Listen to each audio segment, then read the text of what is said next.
the Eagles defense, right? Because they got to deal with the Saints offense. They struggled this season so far. Bad news against how hot the Saints O is. They rank in the bottom 5 in the NFL in yards per play allowed, pressure percentage, and completions 20 yards downfield.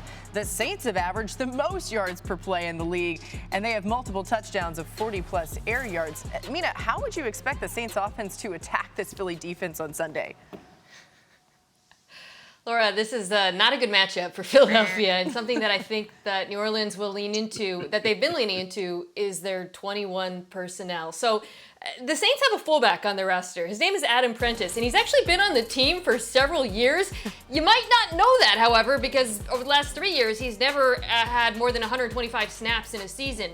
Thus far, through 2 games, he has 50 snaps already. Clint Kubiak is using him to lead block. He's putting him in motion. He was last seen absolutely trucking Cowboys linebackers. If you don't think he can do the same to the Philadelphia Eagles, well, you haven't watched this Eagles defense. I really love everything the Saints are doing on offense. I think it's so perfect for this moment, their ability to go heavy and getting these condensed formations. And I think we're going to see a lot of that in this game.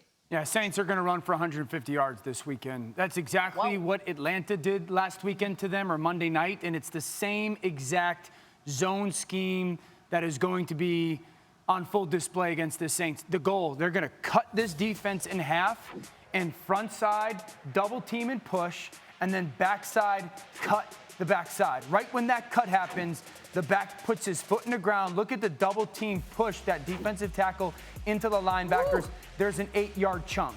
Another example of it. Again, that green line is the cut of the defense. Everybody to the right, we're pushing inside out. Everybody to the left, we are going to saw the defense in half and force that lateral movement. This is a run game that wants to get defense playing sideline to sideline. Left side is going to get cut of that green line. Right side is that double team push up to linebacker. There's that cut right there. Bijan is able to press the hole and then cut back. You're going to see Alvin Kamara do that a ton. That's the concern if you're the Philadelphia Eagle defense. It's the worst run defense through 2 weeks in the NFL. You just got gashed with it on Monday night. If it doesn't change, you will get gashed that and more against the Saints. Is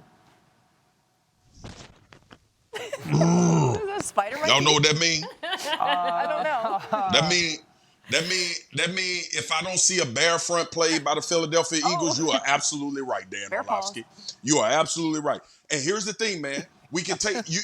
We always talk about the league being a copycat league, and we lauded Flores for how he played against the San Francisco 49ers with the Minnesota Vikings, with crowding the line of scrimmage, giving them different looks up front at the defensive line.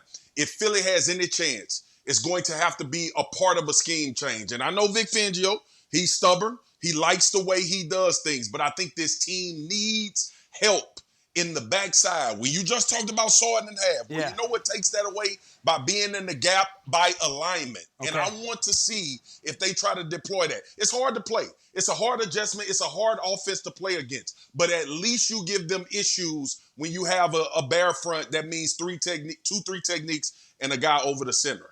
I think we got to put our bear paws back up. So I can... Mine look like cats. They better do it. They better there we go. Mina. They better do it. Hey, listen, if you're watching with the sound off, turn the sound on, okay? It's worth it, I promise. Come from, y'all. Still ahead.